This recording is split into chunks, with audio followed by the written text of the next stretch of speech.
Alors, revenons sur la question de ces gens, de l'altérité. Voilà, l'altérité, et de ces gens qui ont des problèmes avec leur altérité. Il y a deux façons d'avoir des problèmes avec l'altérité, et dans les deux cas, ce sont des gens qui sont fragiles, qui sont vulnérables, et qui sont quelque part en difficulté au niveau existentiel. Alors, il y a d'un côté, alors de toute façon, les populations sont faciles à déterminer. Ce sont les homosexuels, les métis, les immigrés. Hein. Il y en a certainement d'autres. Des gens qui ont un problème identitaire, qui ont une appartenance duelle, et ça aboutit forcément à un problème d'altérité qui peut prendre deux formes distinctes, mais malgré tout, toutes les deux pathologiques.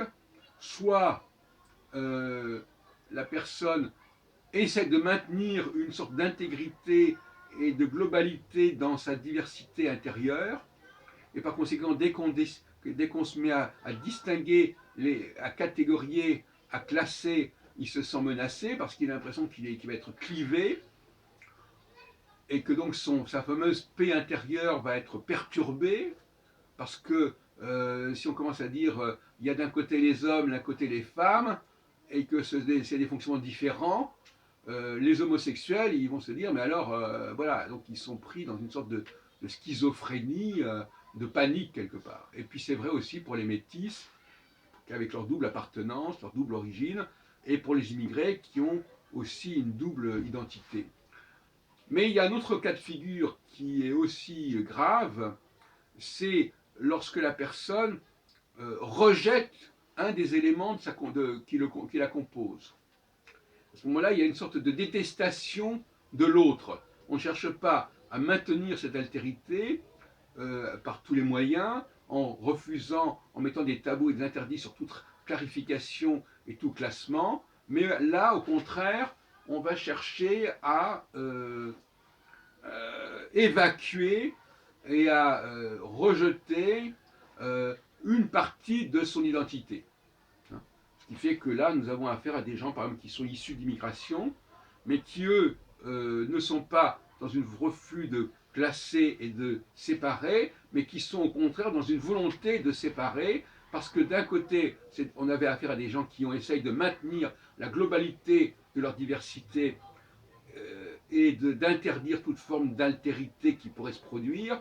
De l'autre cas, on a des gens qui ont déjà rejeté une partie de leur identité et qui par conséquent sont plutôt dans un rejet de l'autre, donc d'un rejet de l'altérité.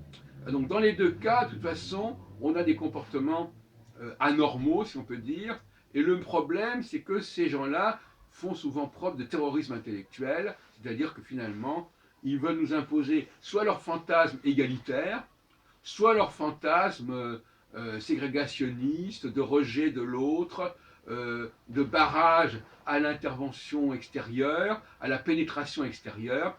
Et dans les deux cas, eh bien, ils font problème. Et il vaut mieux que ce qui fait quand même la base d'une société, ce ne sont pas ces gens-là.